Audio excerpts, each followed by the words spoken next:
সুপ্রিয় শিক্ষার্থী, আসসালামু আলাইকুম। আরিফস একাডেমির পক্ষ থেকে তোমাদেরকে জানাই শুভেচ্ছা। আশা করি তোমরা ভালো আছো এবং সুস্থ আছো। তো আজকে আমি তোমাদের গণিত বইয়ের পৃষ্ঠা নম্বর 87 এর যতগুলো অঙ্ক আছে সবগুলো সমাধান করে দেবো, ঠিক আছে? তাহলে চলো শুরু করা যাক। তো প্রথমে 1 নাম্বারটা। তো বলছে নিচের ছকটি পূরণ করি, ঠিক আছে? তো এই নিচের ছকটা আমাদেরকে পূরণ করতে হবে। তো এখানে সংখ্যা দেওয়া আছে, ঠিক আছে? এই সংখ্যাগুলো এখন এই যে যেখানে ফাঁকা ফাঁকা ঘর আছে না, এই ফাঁকা ঘরে আমাদেরকে বসাতে হবে। তো এখানে দেখো সংখ্যা দেওয়া আছে 723.495, 723.495। তো দেখো প্রথম কথা হচ্ছে এটার নাম কি আমাদের সহস্রাংশ, ঠিক আছে? এটার নাম হচ্ছে সহস্রাংশ। তারপর এটার নাম হচ্ছে কি শতাংশ, এটার নাম শতাংশ। আর এটার নাম হচ্ছে কি দশমাংশ, ঠিক আছে? তাহলে এটা সহস্রাংশ, এটা শতাংশ, এটার নাম হচ্ছে দশমাংশ। আচ্ছা, এটা হচ্ছে দশমিকের পরের গুলোর নাম। আর দশমিকের আগে যেগুলো থাকে সেগুলোর নাম কি? এটার নাম হচ্ছে একক, এটা হচ্ছে দশক, এটা হচ্ছে কি শতক, ঠিক আছে? তাহলে এখন দেখো সহস্রাংশ হচ্ছে 5, 5 দেওয়া আছে। তারপরে শতাংশ 9, 9 দেওয়া আছে। তাহলে এখন আমাদের দশমাংশ 4, তার মানে এখানে ফাঁকা ঘর আছে, তাহলে দশমাংশ 4 বসে যাবে, ঠিক আছে? এরপর দেখো একক, একক আছে কত? 3, তাহলে এখানে আমাদের 3 বসবে, ঠিক আছে? তারপরে দশক 2 দেওয়া আছে, শতক 7 দেওয়াই আছে, ঠিক আছে? তাহলে আশা করি তোমরা এটা বুঝতে পারলা। এখন দেখো এই ঘরটা ফাঁকা, সংখ্যাটা ফাঁকা আছে, এখানে দেওয়া আছে। তাহলে দেখো এখানে দেওয়া আছে আমাদের শতক, ঠিক আছে? তাহলে প্রথমে আমাদের দেখো একক দেওয়া আছে 6, তাহলে একক লিখলাম। তারপরে দশক আছে 3, তাহলে দশক লিখলাম। তারপরে শতক আছে 3, এখানে 3 লিখলাম। তাহলে এখন কি হবে? দশমাংশ আছে 9, তাহলে দশমাংশ তার আগে একটা দশমিক বসাতে হবে। তাহলে দশমাংশ আছে 9 দিলাম, তারপরে শতাংশ আছে 1 দিলাম, সহস্রাংশ 4 আছে 4 দিয়ে দিলাম, ঠিক আছে? একবারে সহজ কিন্তু। এরপর দেখো এখানে 75.845, তাহলে এখানে দেখো সহস্রাংশ দেওয়া আছে, তারপর শতাংশ 4, ঠিক আছে? 4, তারপরে হচ্ছে দশমাংশ 8, ঠিক আছে?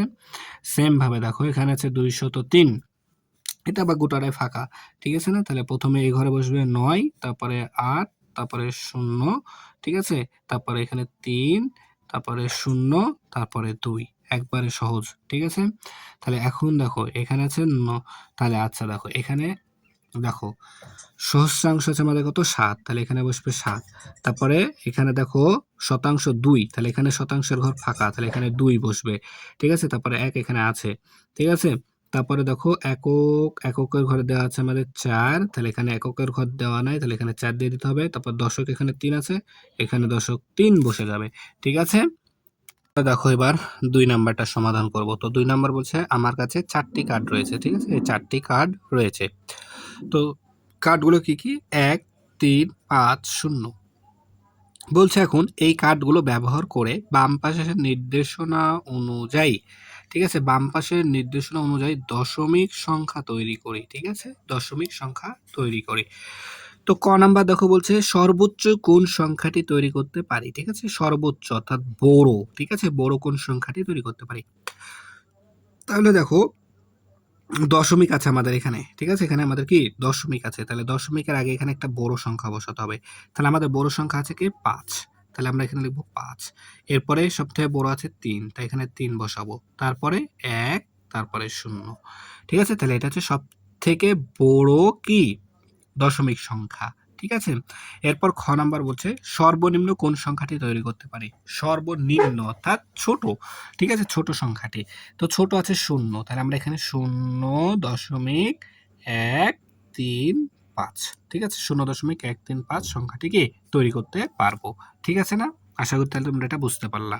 দেখো 3 নাম্বার। তো 3 নাম্বার বলছে খালি ঘর পূরণ করি, ঠিক আছে? তো এখানে 1 মিলিমিটার কত ভাগের কত ভাগ? সাধারণ ভগ্নাংশ এবং দশমিক ভগ্নাংশ, এই 3টা আমাদেরকে লিখতে হবে, ঠিক আছে? তো দেখো 1 মিলিমিটার, ঠিক আছে? 1 মিলিমিটার হচ্ছে আমাদের 1 সেন্টিমিটারের, ঠিক আছে? 1 সেন্টিমিটারের 10 ভাগের, ঠিক আছে? 10 ভাগের 1 ভাগ, ঠিক আছে? 10 ভাগের 1 ভাগ। তাহলে 10 ভাগের 1 ভাগ অর্থাৎ 10 যাবে নিচে আর 1 যাবে উপরে, ঠিক আছে? এটা হচ্ছে সাধারণ ভগ্নাংশ। তাহলে দশমিক ভগ্নাংশ কি হবে? 0.1, ঠিক আছে? 0.1, ঠিক আছে? এরপর দেখো বলছে কি যে 1 সেন্টিমিটার, ঠিক আছে? 1 সেন্টিমিটার 1 মিটারের 1 মিটারের 100, এখানে 100 ভাগের 1 ভাগ, ঠিক আছে? 100 ভাগের 1 ভাগ অর্থাৎ আমাদেরকে কি করতে হবে এখন? এখানে সাধারণ ভগ্নাংশ যদি আমরা লিখি তাহলে দেখো এখানে আমাদের আসবে কি যে 100 ভাগে, তার মানে 100 বসবে আমাদের নিচে, ঠিক আছে? 100 বসবে আমাদের নিচে আর উপরে বসবে আমাদের 1, ঠিক আছে না? তাহলে 100 ভাগের 1 হয়ে গেল, ঠিক আছে? 100 ভাগের 1 হয়ে গেল। তাহলে এখন আমাদেরকে লিখতে হবে কি? দশমিক ভগ্নাংশ, তাই না? তাহলে দশমিক ভগ্নাংশ আমরা লিখব কি করে দেখো।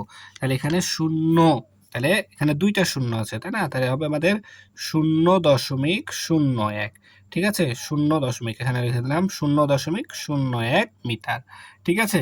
এরপর দেখো 3 নম্বরে, তাহলে 1 মিটার, 1 কিলোমিটারের 1000, ঠিক আছে? 1000 ভাগের 1 ভাগ। তাহলে 1000 ভাগের 1 ভাগ মানে এখানে আমাদের বসবে 1000 আর এখানে বসবে 1, ঠিক আছে? তাহলে 1000 ভাগের 1 কিলোমিটার।